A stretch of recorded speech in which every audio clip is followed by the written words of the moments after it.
Howdy, we dug your work on the Vegas project, so we thought we'd bring you in to help out with our Mocha Yoga client. Mark says you already know the deal, so we've attached the edit that you'll be working from. Enjoy the roto. Well, of course you know the deal. Long hours, no pay. Let's see what we got for you.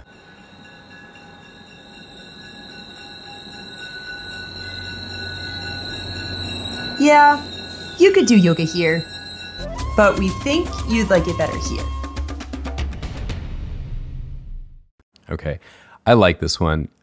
I think it's actually got a better humor element, and you can't really see it, but once you get this thing comped, you're gonna notice this guy who just kind of walks by here, very nonchalant, totally ignoring that this woman is doing yoga in the middle of the station.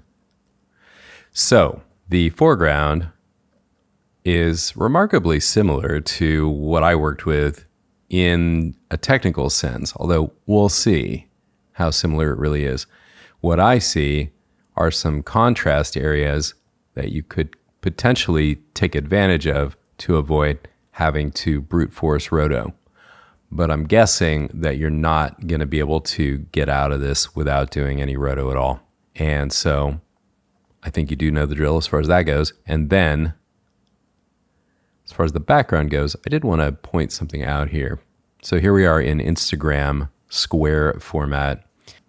This background plate that we have here is from China. It's actually Shanghai, I believe. And the signage is local, which is not a problem at all. Nor is it a problem that if you look closely, most of the people are Asian. I mean, I don't know. Doesn't bother me. But you could, if you are so inclined, change the signage to something that doesn't indicate China. And the main reason I would do that is it's a slightly distracting element. And given that this is a locked off shot, it's not going to be that hard to do that. But that's only an option. The mandatory part is to get your roto chops together. Newsflash, we also have for you an edited version that is only 72 frames of glorious roto. Yeah, you could do yoga here. And you're out. Let's take a look at how you might approach this in After Effects. Here's my feeling about the long and short versions of this. If I were interviewing you or looking at your reel to have you do roto, I would want to see you do something like this. If, on the other hand, you know you hate roto and you're never, ever going to want to try to get work doing it, but you might need it to get yourself out of a jam, then maybe you want to do this version. So I don't usually like to give too much away, but I'm going to give you some hints. First of all, I notice these edits are both a little messed up. I don't know what really happened here, but layers are coming up short. Usually that's the result of timing, but that's not what's going on.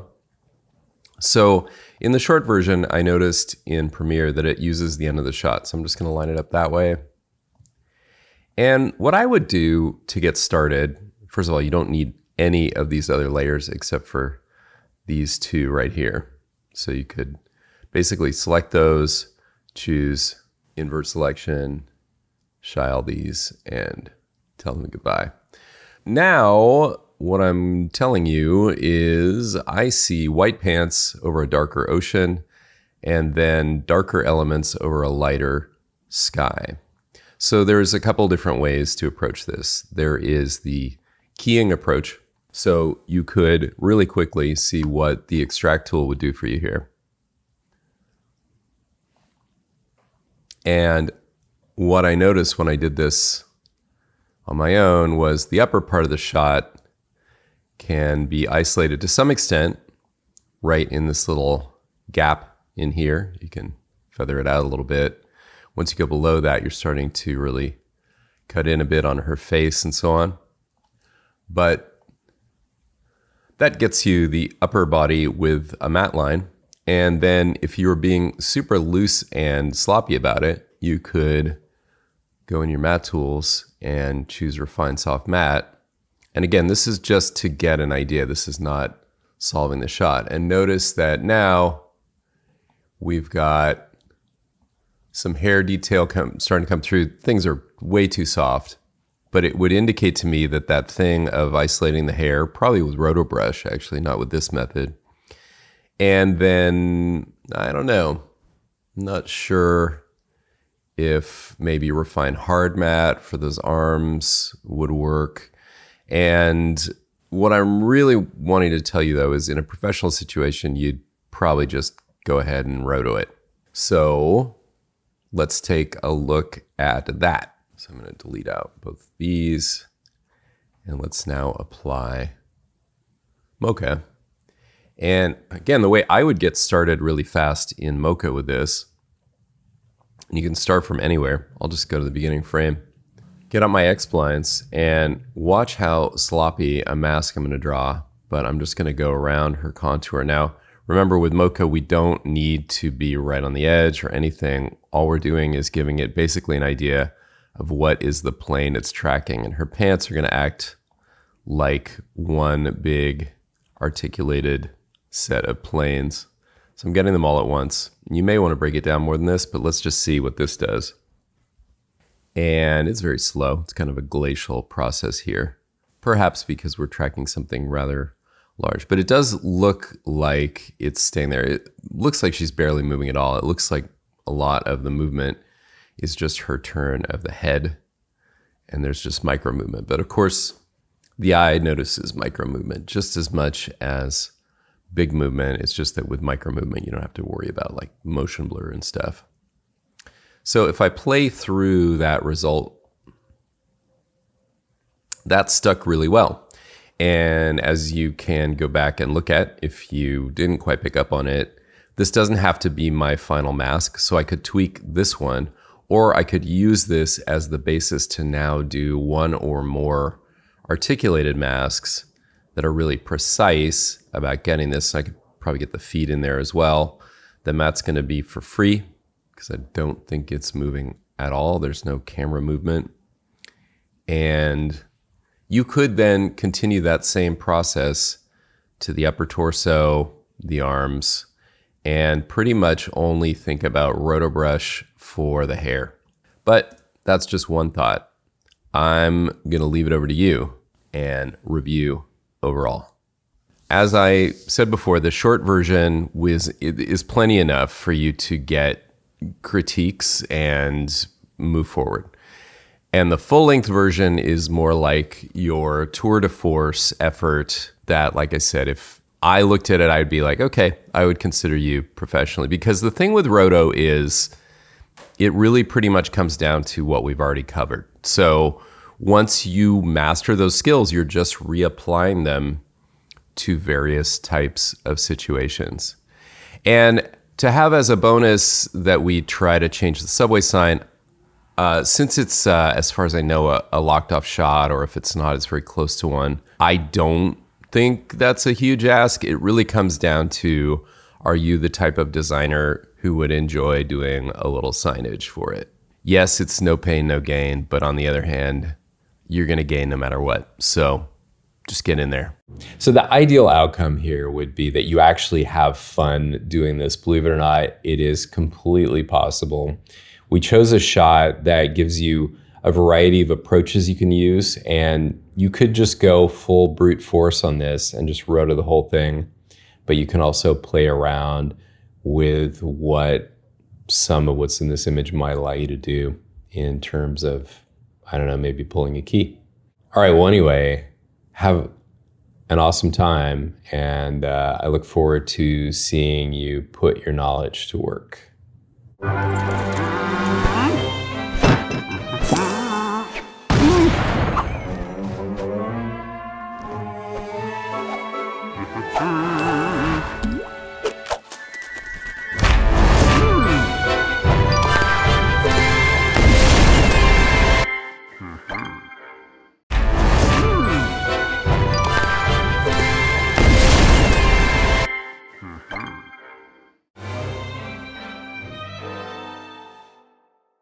All right, for those of you who have been struggling just to get started with Roto, you can imagine this as a game show, and this is where we get to simplify your challenge. What I've done is gone ahead and started you out by doing the left limbs using a couple different methods.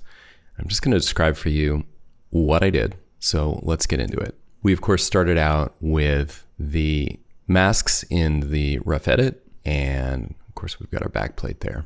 And the way that I imported this, by the way, I just want to re-emphasize this, was by saying import Adobe Premiere Pro project. So don't use dynamic link. It just doesn't work as well. So that was my starting point, and then you can see that I organized things here. But let's get into what's in these two layers here. Let's start with the arm. So you'll see that I have a Mocha effect applied and then extract and refine hard matte. So in Mocha, all I was doing was giving myself a garbage matte, but it is an animated one. Let's get this scaled up properly. We are in the unfamiliar world of Mocha, so you got to get used to all the tools and shortcuts that are in here just to use it. But all I did was draw a very loose mask, and Mocha likes these, especially when what's behind the arm is uniform as it is here.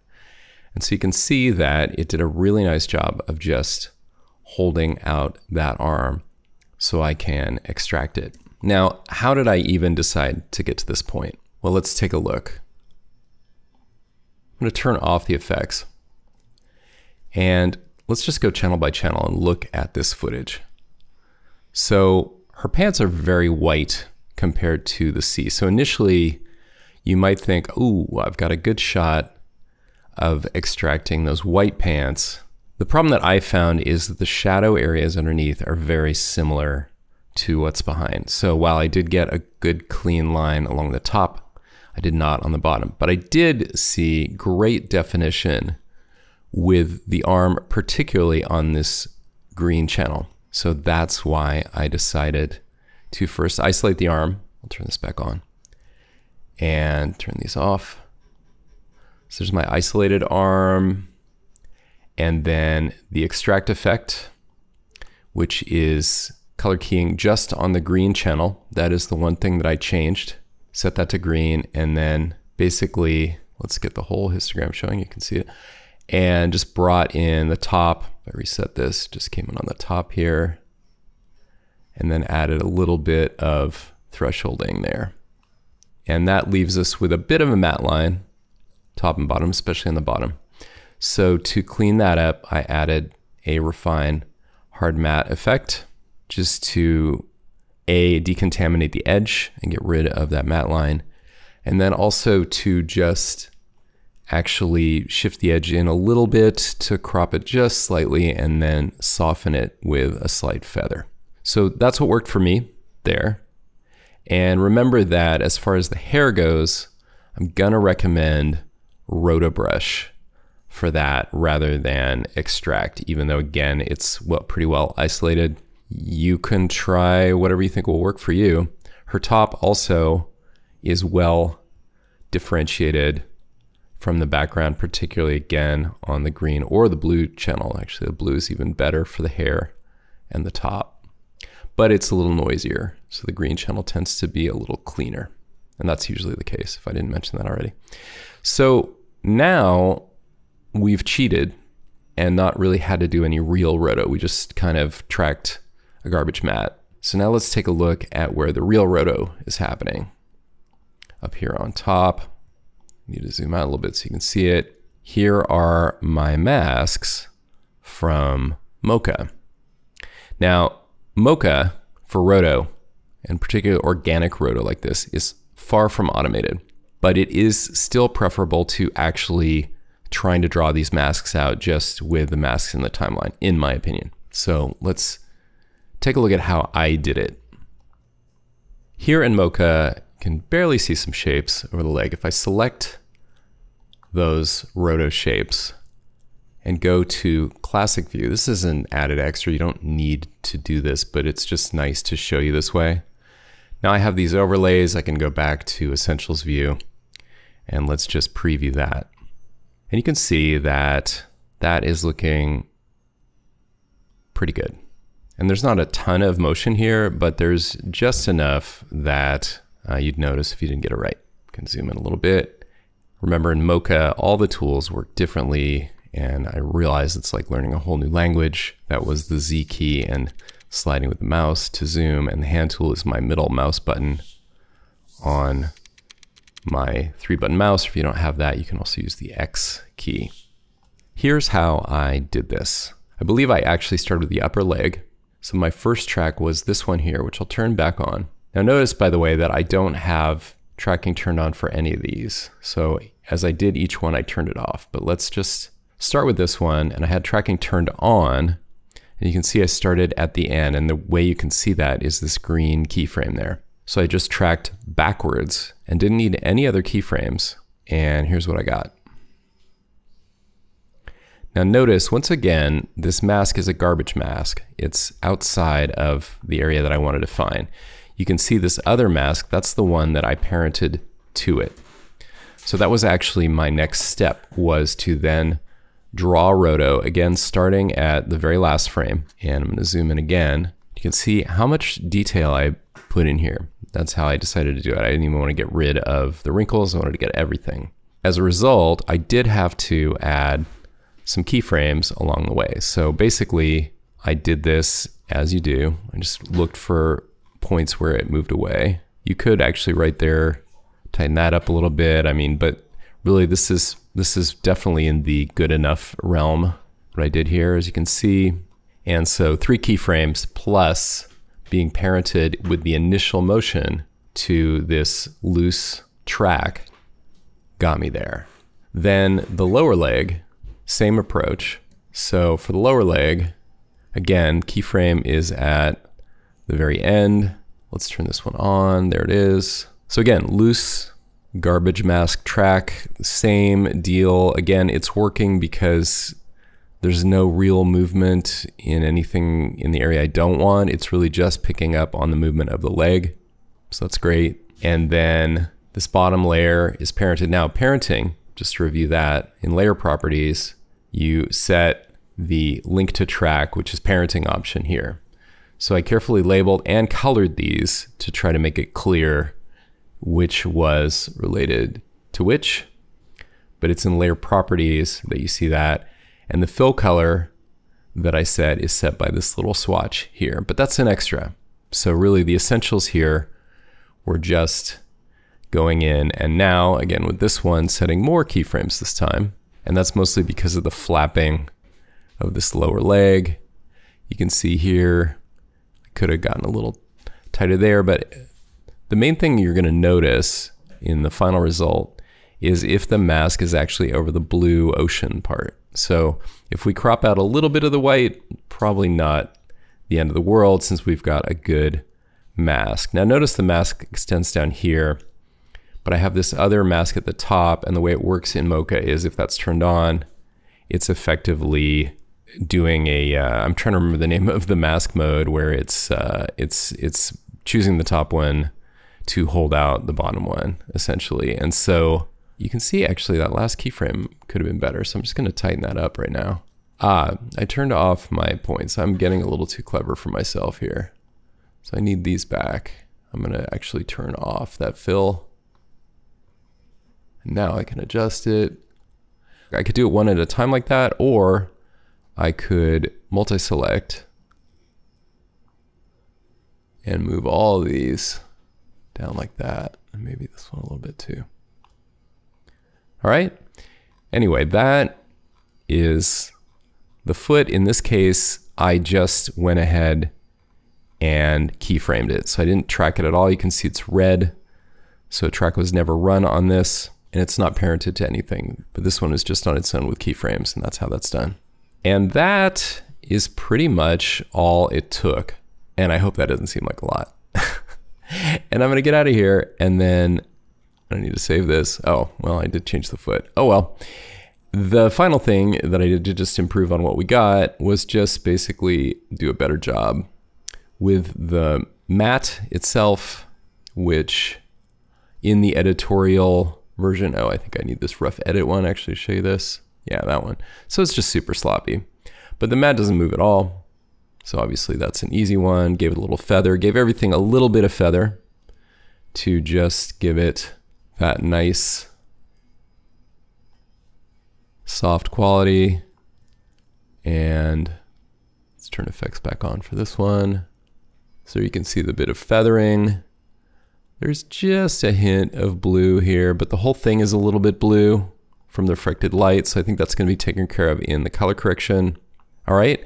And to do the left side, I left out the gluteus because it's more connected to the right leg. So you could consider one shape to be that and continue on like I just showed you. All right, good luck.